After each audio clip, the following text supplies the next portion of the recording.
Jual berapa Bang? Kemana Bang jual? Jual ke kawan Pak. Kau dewean? Dua. Kawan lu apa jual? Kalau baik sekarang lari kemana baik?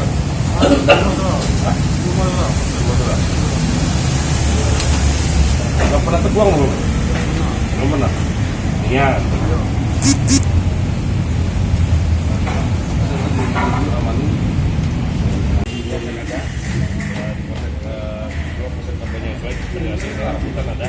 Kawannya sudah ditahan loh.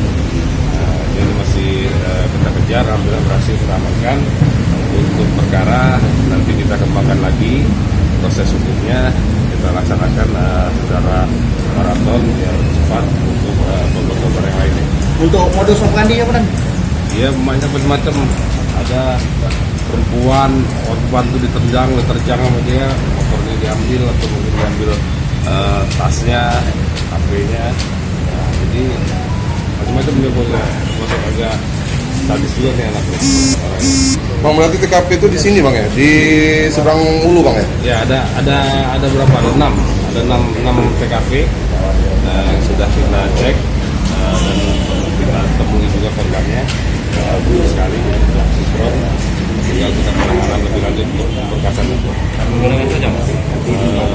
Tidak pakai saja. Jangan lupa subscribe, share, komen, dan like ya.